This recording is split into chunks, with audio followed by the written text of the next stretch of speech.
by the Gartland Group. I am Bernie Gartland, tax attorney, and Tim Berry, tax attorney. So Tim says to me, you know, we ought to talk to the folks about an IRA. And I said, Tim, why are we talking about an IRA? Everybody knows that it's a retirement account. Everybody knows you put money into it. Everybody knows it's protected in bankruptcy. It's protected in judgments. So why the heck are we even bringing up something that is already established? But that's it, Bernie. It's not established. Or let's rephrase that. It just got established. You love that softball I just gave him? It just became established. June 12th, the Supreme Court looked at a situation where mom had passed away and left an IRA over to their kid. Their kid, ran into some financial situations and declared bankruptcy. Well, as a general rule of thumb, how are IRAs treated in bankruptcy, They're Bernie? exempt. They're exempt, and what's that mean? Well, it means that the trustee in bankruptcy can't glom onto it to liquidate it to give the funds to the creditors. They're exempt. You can go home with your IRA. So I could have a couple $100,000 in my IRA, declare bankruptcy, and they can't touch it? That is, I think you're going to tell us otherwise, though, today, aren't Well, you? no. For a true IRA, That's they're true. still exempt assets. They're exempt assets. But in front of the U.S. Supreme Court, the question was this: are inherited IRAs retirement plans such that they should be considered exempt assets?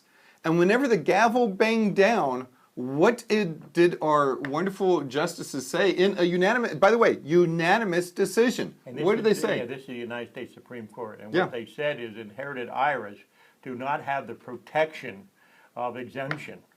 They aren't exempt assets in bankruptcy. And so let's stop and think this through. You've worked really tough your whole life. You've built up a fairly large IRA, and now most people, they don't really want to use the income from the IRA for their living purposes. They see that as a tool to pass on to the next generation. So you want to pass this on to the next generation.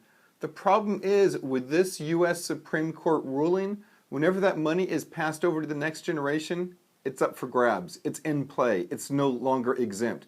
So you need to take steps to protect that money. In other words, every tax attorney that does estate and wealth preservation and planning and certified public accountants and also financial advisors better read this United States Supreme Court decision, because it calls for a complete revamping of your mindset for protection of what mom and dad want to leave to their children.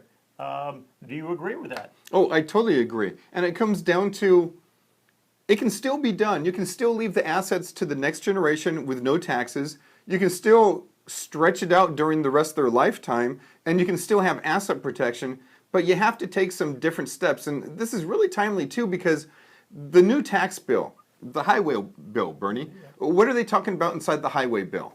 What are they talking about? Tell me what they're talking about in the highway bill. They're talking about, once again, that in the past, you could stretch out the IRA over the next generation's lifetime. With this highway bill? What about, do they have a 5-year requirement? Exactly. They're going to limit it to 5 years. They're going to say that the IRAs have to be distributed within 5 years. Now, this bill hasn't passed.